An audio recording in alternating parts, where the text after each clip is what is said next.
Ya, chiquillos. Entonces, comencemos. Si alguien quiere hacer alguna pregunta, por favor, hágala por audio. Active su micrófono, ya, porque de repente se me pierde un poco el chat.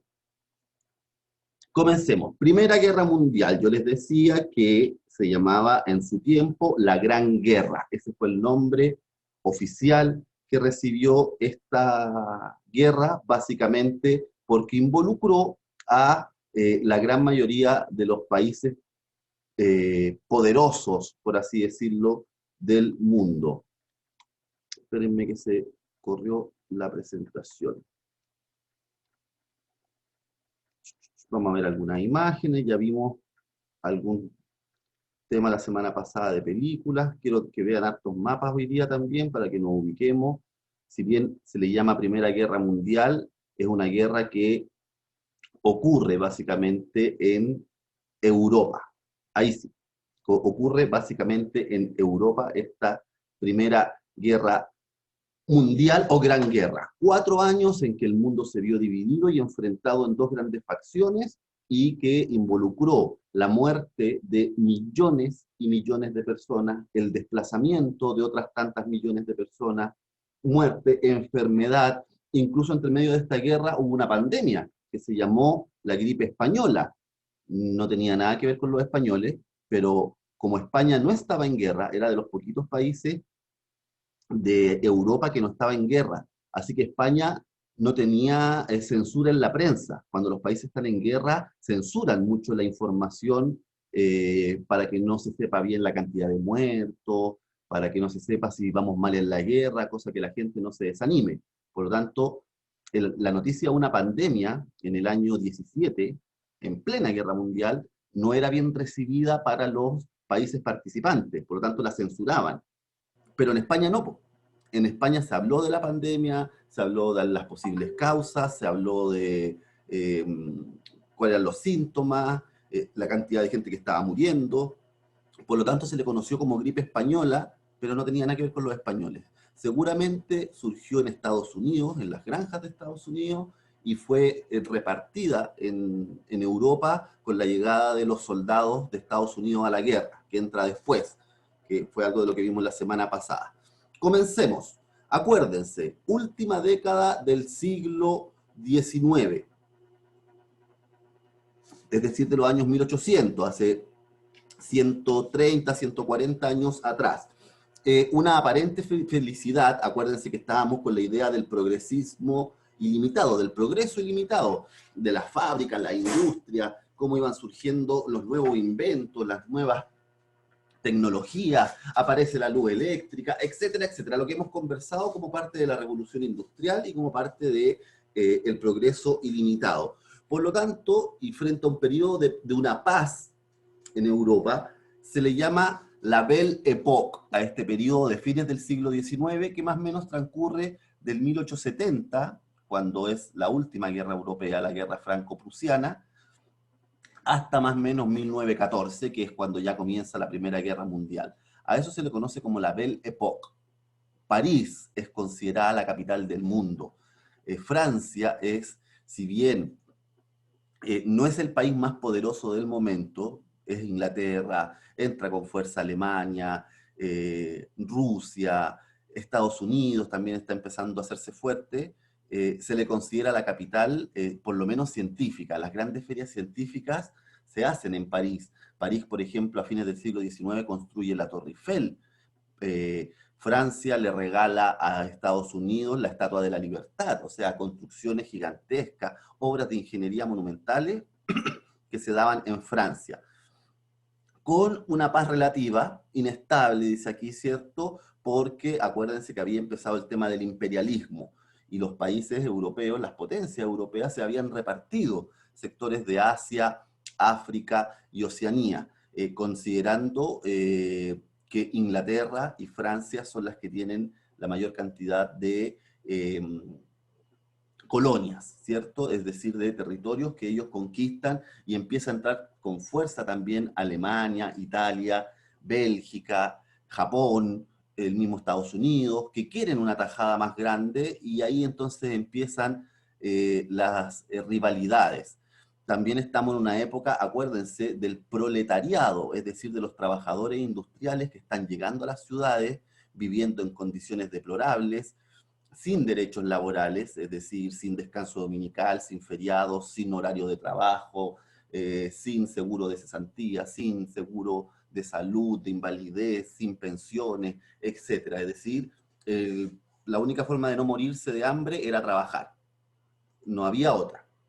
Si yo me enfermaba, entonces no iba a trabajar y me despedían. No había lo que se conocía como la licencia médica. Así que hay también una presión social muy fuerte que se está dando en el mundo, que parte como una crítica a esta revolución industrial, como una crítica a esta idea del progreso ilimitado. Hay una parte de la población que está quedando un poco afuera y no está recibiendo los beneficios de la revolución industrial.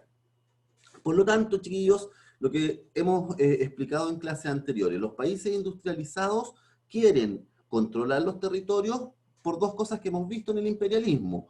Uno, tener y ser dueño de las materias primas, del algodón, de la caña de azúcar, del café, del carbón, ser dueño de estas materias primas para llevárselas a sus países industrializados, transformarlas en sus fábricas, en bienes de consumo, y venderle a la misma población de sus colonias estos productos con un precio obviamente más elevado. Por lo tanto, este funcionamiento del capitalismo impulsa al imperialismo, que es una realidad más bien política, porque se trata de conquistar territorios, y además hay una paz relativa, una paz inestable, algo que en el periodo conocimos, y se los dije la semana pasada, como la paz armada. Es decir, los países no están en guerra, pero se están preparando porque está la sospecha de que algo viene. ¿Cuáles eran las grandes potencias de comienzos del siglo XX, cuando estábamos en este periodo de paz armada? Estados Unidos, que crece muy rápido, empiezan a crecer las grandes ciudades de Estados Unidos, Chicago, Nueva York, Detroit, etcétera, empiezan a construir sus rascacielos, estos edificios monumentales de puro hierro y acero. Estados Unidos encuentra petróleo en su territorio, por lo tanto viene toda una explotación a inventar la gasolina, el tema de los autos, el cine, todas esas cosas que van surgiendo en países como Francia, como Inglaterra. Estados Unidos las levanta, las aprovecha y hace que se vuelva económicamente en una de las principales potencias una vez que va a comenzar esta Gran Guerra Mundial. Gran Bretaña, que si bien está perdiendo un poco de peso económico, mantiene, como yo les dije hace unas semanas atrás, al menos un quinto del territorio mundial es de Gran Bretaña, es de Inglaterra. Un quinto, imagínense, el 20% de todo el territorio mundial le pertenece a Inglaterra, que es una isla pequeñita que está al norte de Europa, como la India, como Sudáfrica, como Egipto. Lo que vimos, ¿se acuerdan cuando vimos esto del canal de Suez y la construcción ahí del paso desde el mar Mediterráneo hacia el mar Rojo para ahorrarse el viaje, ¿cierto?, hacia el sur de África, para llegar a Asia? Todo eso Gran Bretaña lo sigue teniendo con mucho poder, pero va de a poquito perdiendo un poco porque aparecen, por ejemplo, con mucha fuerza Francia y el Imperio Alemán. Alemania, también se los conté, país que se había unificado hace muy poco, eran distintos reinos en el centro de Europa, pero ya estaba hacia mediados del siglo XIX configurado como un imperio, el imperio alemán, que se empieza a transformar en la primera potencia industrial de Europa, también gracias al hierro, también gracias al carbón, gracias a la guerra contra Francia, que le quita dos provincias muy ricas que son Alsacia y Lorena. Y hay también, acuérdense, un desarrollo importante del capitalismo, es decir, de la importancia del capital, del dinero, el dinero que se invierte en fábricas. Empiezan a surgir las sociedades anónimas. Ya no es una persona el dueño de una fábrica, de una industria, son varios dueños y entre ellos se reparten después las utilidades, las ganancias. Eso después van a llevar sus industrias a la bolsa de valores que se crea en Nueva York. Es decir, van a vender en papeles su empresa, no físicamente. ¿Para qué van a hacer esto de vender la propiedad de sus empresas en más personas para recibir capital? Al vender parte de la empresa, reciben más capital, por lo tanto tienen más para invertir, para construir otra fábrica, para construir otra industria en otra ciudad, para llegar más lejos en el mundo. Por lo tanto, el poderío que tiene Estados Unidos en este tiempo empieza a ser ya incontrarrestable para el resto de Europa y comienza poco a poco a transformarse en lo que más o menos conocemos hoy en día, en el país más poderoso del mundo, en algo como la Nueva Roma. Estados Unidos hoy en día tiene negocios en gran parte del mundo y ejerce una presión económica muy importante sobre los países para poder invertir en ellos. Y además Estados Unidos en esta época empieza a recibir muchos inmigrantes. Ya no solamente bastaba con la población de Estados Unidos para llenar de trabajadores las fábricas. Muchos europeos, muchos latinos americanos viajan a Estados Unidos para ser parte de esto que se empieza a llamar como el sueño americano, el ganar dinero de manera rápida, el vivir mejor, que termina siendo un poco de mentira, porque al final llegan a los barrios más pobres, estos inmigrantes, y ahí ustedes ven lo que se ve, por ejemplo, hoy en día con el tema del racismo en Estados Unidos, el racismo contra los descendientes de africanos, los afrodescendientes, o los negros, pero también una desigualdad social con la población latina, sobre todo que va de México, de Guatemala, de Nicaragua, de países de Centroamérica, y también hubo en algún momento una diferenciación en barrios, el barrio chino, el barrio italiano, el barrio judío. Así empezó a conformarse entonces este Estados Unidos multicultural, pero que todavía tiene muchos problemas en su interior.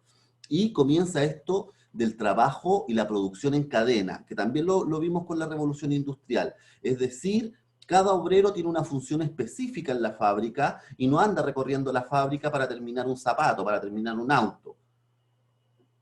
Se coloca en líneas de producción la materia prima y ahí empieza entonces a fabricarse como esa mini cápsula que les mostré la otra vez de esta película de Chaplin, ¿cierto?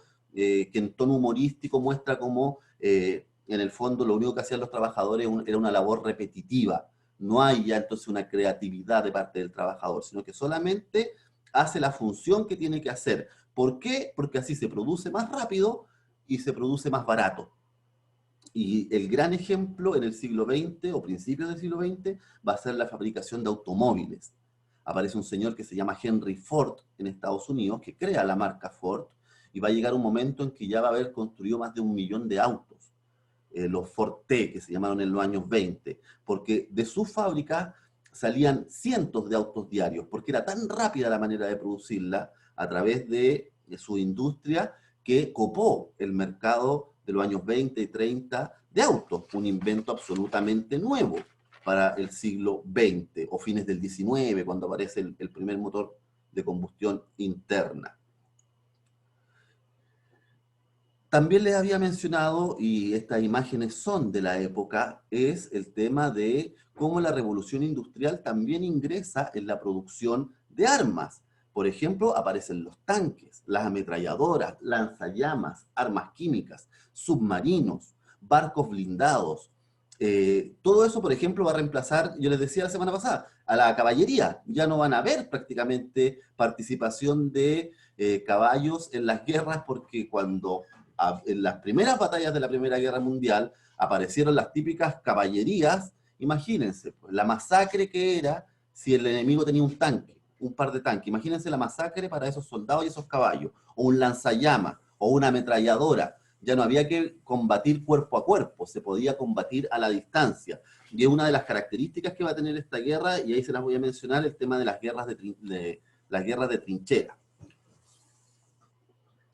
Como decíamos, ya había entonces un periodo largo de esta paz armada, pero también una carrera armamentista muy fuerte. Es decir, los países se preocuparon de armarse entre 1870 y 1914, y mucha de la inversión de su industria se convirtió en una industria hecha para la guerra, o sea, había en el aire como que se presentía que algo podía pasar que iba a provocar el estallido de una guerra que iba a ser muy distinta a las guerras anteriores o a las guerras del pasado. Por lo tanto, se tomó mucho, con mucho cuidado, se tomó el tema de aquellas zonas de conflicto. Y ahora vamos a ver algo que no vimos la semana pasada, que es la zona de conflicto de los Balcanes. Es la zona de conflicto de los Balcanes, que ya les voy a mostrar bien en el mapa dónde es. Y en una zona de los Balcanes, al sur de Europa, al sur oriente de Europa, es donde se va a producir el estallido, donde se va a producir el hecho que va a desencadenar en esta guerra mundial. Los países, aparte de armarse, se dieron cuenta que obviamente no podían pelear solos, que tenían que formar alianzas. Y esta es pregunta de prueba, chiquillos, y va a salir sí o sí en la prueba. ¿Qué países componían la Triple Entente? ¿Qué países componían la Triple Alianza? Así se dividió Europa. Por un lado, Francia, el Imperio Ruso y Gran Bretaña, que acuérdense, lo usamos como sinónimo de Inglaterra, por un lado, que después va a recibir el apoyo fundamental durante la guerra de Estados Unidos. Y la otra es la Triple Alianza, que se llamaba la Triple Alianza o la Alianza de los Imperios, porque estaba el Imperio Austrohúngaro, estaba el Imperio Alemán, estaba Italia en un principio que después se cambia de bando, pero también estaba el Imperio Otomano, que es lo que hoy día conocemos como Turquía. En esa época era el Imperio Otomano, que estaba ahí también cercana a la zona de los Balcanes, que es donde yo les voy a explicar más adelante.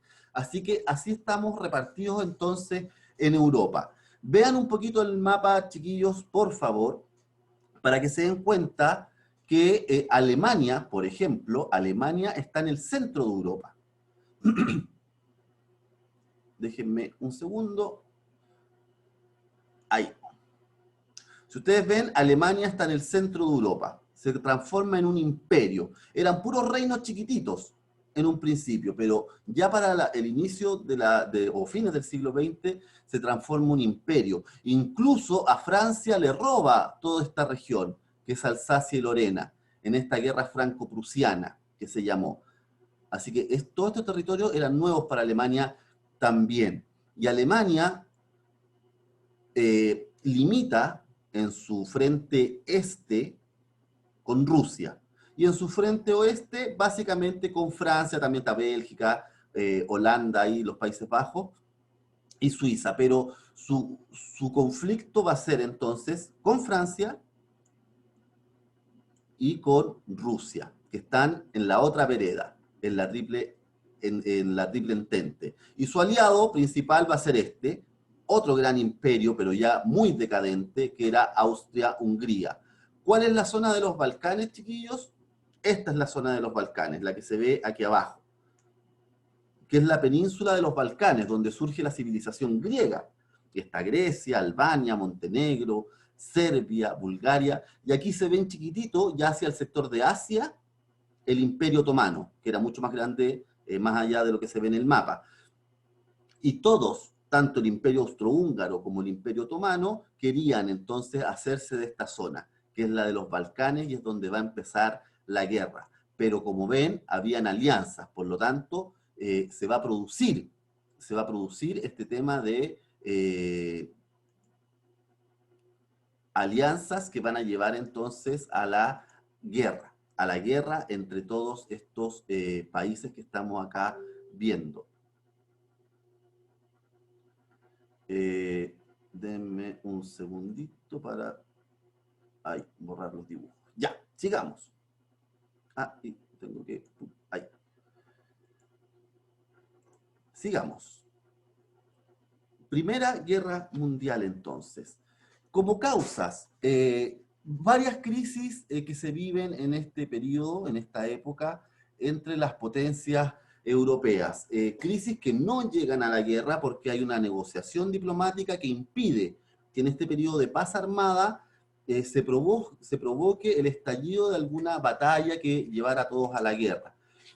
¿Cuáles habían sido los principales conflictos? Los que yo les había dicho: Alsacia y Lorena, regiones francesas, que habían sido quitadas por Alemania en la guerra franco-prusiana, en 1868. Obviamente los franceses querían recuperar esas regiones porque eran muy ricas tanto industrialmente como en agricultura. Y en los Balcanes. En los Balcanes también hay una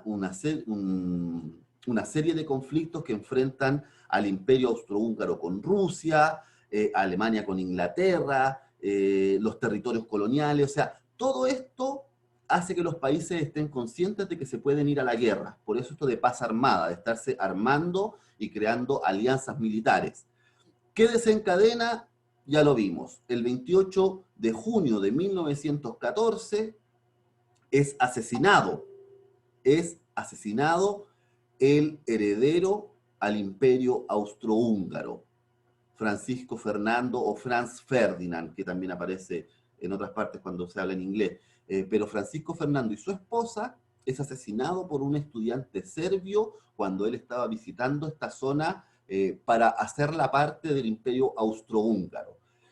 Ese hecho es entonces el que va a provocar la guerra. Pero, como yo ya les mostré en el mapa, en las regiones de los Balcanes había muchos países o, que tenían puestos sus intereses ahí. Aparte de Rusia, del Imperio Austrohúngaro, del Imperio Otomano o Turquía, los mismos países que ahí estaban empiezan a tener sentimientos nacionalistas y no quieren a estos imperios repartiéndose sus territorios.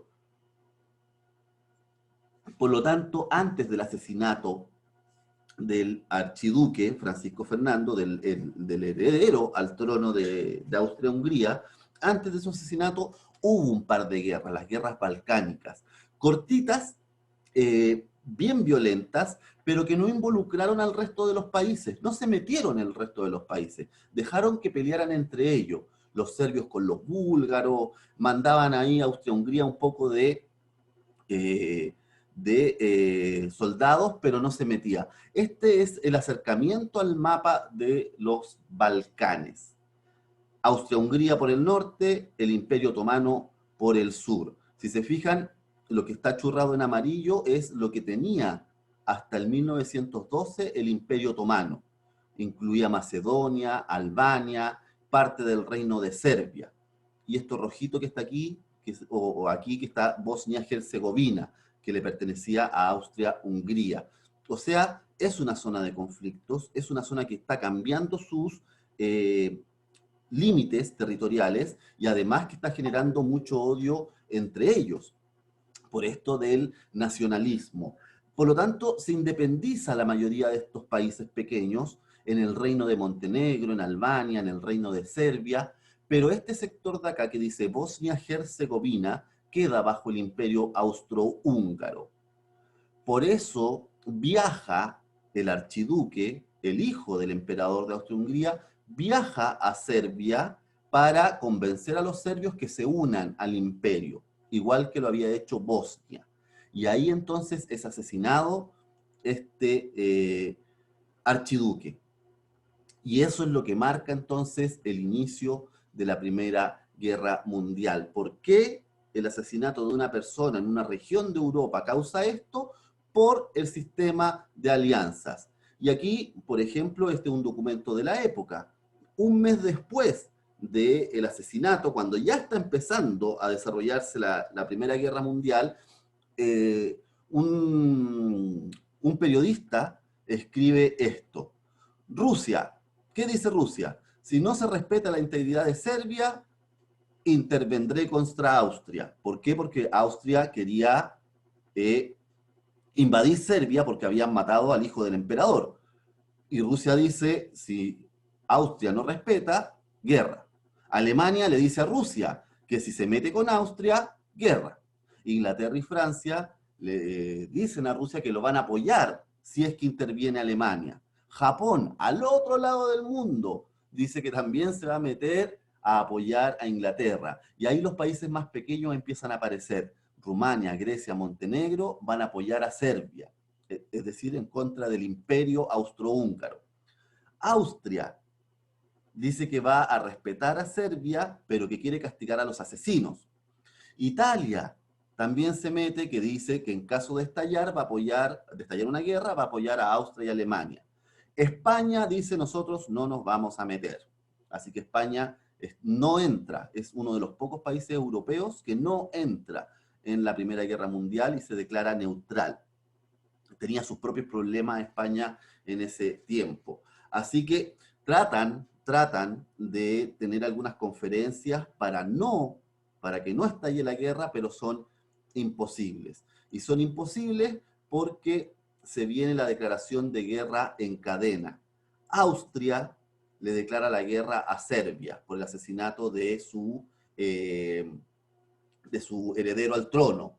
Como Serbia es aliada de Rusia, entonces Rusia le declara la guerra a Austria y sus amigos, Alemania e Italia, que en un principio se va a declarar neutral, pero después no, le declaran la guerra también entonces a Rusia. Y como Rusia es amiga y pertenece a la Triple Entente de Gran Bretaña y de Francia, entonces se declara la guerra entre estas dos grandes alianzas. Y al final va a aparecer Estados Unidos, que va a ser el que va a desbalancear la guerra. ¿Cómo parte la guerra? ¿Quién es el más complicado en la guerra? Me voy a devolver un segundito a algo que les mencioné hace un rato. Miren ustedes el mapa, yo sé que aparece después, pero para no adelantarme. Pucha, que voy lento. Aquí. ¿Quién es el más complicado de todos? Alemania. ¿Por qué? Porque tiene enemigos a los dos lados. Francia no tiene problemas en su retaguardia porque España no se mete en la guerra. Austria-Hungría tiene básicamente Alemania en el norte, por lo tanto se puede dedicar a la guerra en los Balcanes. Inglaterra es una isla, pero Alemania tiene que pelear contra Francia y contra Rusia. Ese es el peor error que puede cometer un país, tener dos frentes de guerra, es decir, tener que dividir fuerzas. Es lo peor que le puede pasar. No puede concentrar a su ejército en una de las fronteras o con uno de sus enemigos. Tiene que dividir fuerzas y pelear en ambos frentes. Por lo tanto, ¿qué se le ocurre a Alemania? Voy a invadir Francia lo más rápido posible. Y viene entonces esta primera etapa que se llama guerra de movimientos. Y logra entrar a Francia muy rápidamente, incluso llega a unos 120 kilómetros de París. Es la distancia de Santiago a Viña del Mar. O sea, estuvo muy cerca de la capital francesa y de derrotar a Francia. Pero, como no tiene toda su fuerza Alemania en contra de Francia y tiene que dividirla hacia el lado ruso, no logra derrotar este primer año de guerra a Francia, que era su principal objetivo. Los alemanes dijeron, invadimos Francia y después nos preocupamos de Rusia. No lo logró. Y viene esta segunda etapa rarísima en la historia militar universal, que es la guerra de trincheras. Es decir, Alemania no retrocede lo que ya ganó de Francia y comienza entonces a cavar esta zanja en la tierra donde deja ahí sus soldados. Y empieza una guerra química también, por eso en las fotos se ven con mascarillas, porque como no avanzan, no hay avances, no hay batallas en esta etapa. Simplemente son a veces salidas para tratar de tomar la trinchera del enemigo, pero ante esas salidas la respuesta son ametralladoras, son tanques, por lo tanto es una guerra que causa hambre en los soldados, enfermedad en los soldados, pero no hay avance real, no hay un triunfador que se vaya viendo claro. Incluso en estas trincheras estuvo alguien fundamental para la historia universal en el futuro, que fue Hitler. Hitler es herido como soldado de Alemania en una de estas trincheras y enviado a casa, dado de baja, porque no se quema la cara, se quema parte del cuello, si no me equivoco, Hitler, con un arma química que le llega desde Francia. Así que como vemos, es una guerra que se estanca. Por eso dura tanto esta guerra. Alemania se ve bloqueada, pierde finalmente esta batalla de Verdún, esa que yo les decía, que junto con las de Somme causaron más de 1 millón de soldados muertos de bando y bando. 1 millón de soldados, imagínense, chiquillos, la cantidad de gente que es, que mueran en 2 batallas. Por lo tanto, Alemania se ve media estacionada. Tiene la suerte, Alemania, de que Rusia abandona la guerra. Rusia en el año 1917 sufre una revolución, que es la revolución bolchevique, la revolución comunista, la revolución rusa, en que toman preso al zar, que es el emperador de Rusia, al zar Nicolás II, y lo asesinan. Por lo tanto, Rusia se retira de la guerra y eso es un gran alivio para Francia, para Alemania, porque ahora sí puede concentrarse con todo contra Francia. Pero entra Estados Unidos a la guerra. Y aquí que yo sé que hay varios futboleros y futboleras, ¿qué pasa cuando entran los refuerzos? Cuando en el segundo tiempo vienen 2 cambios, ¿qué pasa con esos jugadores? Es el refresco, es decir, los soldados de Estados Unidos entran a la guerra, pero no tienen ya 3 años en la guerra, como sí tenían los franceses, los ingleses, los alemanes, que ya estaban cansados, enfermos, agotados, desnutridos, mal alimentados. Por lo tanto, el ingreso de Estados Unidos con millones de soldados genera entonces eh, una nueva etapa que va a ser nuevamente de movimiento y donde ya no hay cómo. No hay cómo, aquí está un poco de lo que yo les decía, en el año 17 la revolución rusa, es la revolución rusa, por lo tanto se retira Rusia, Italia se cambia de bando, pasa de la triple alianza, cuando ve que ya Austria-Hungría está perdiendo, que los alemanes no tienen mucho futuro, se cambia Italia de bando, por lo tanto, Alemania ya está prácticamente derrotada. Hace un nuevo intento Alemania por invadir Francia, es nuevamente derrotada por los franceses y ya cuando llega a Estados Unidos comienza entonces la invasión de Alemania. Y es Francia junto a Estados Unidos que invaden Alemania provocando la derrota absoluta del imperio alemán y la renuncia del emperador. Eso es abdicar, que abdique es que renuncia el emperador alemán Guillermo II y entonces se firma un armisticio, es decir, se firma una declaración de fin de las batallas, de fin de los enfrentamientos en noviembre del 18, es decir, un poquito más de 4 años después de comenzada la guerra.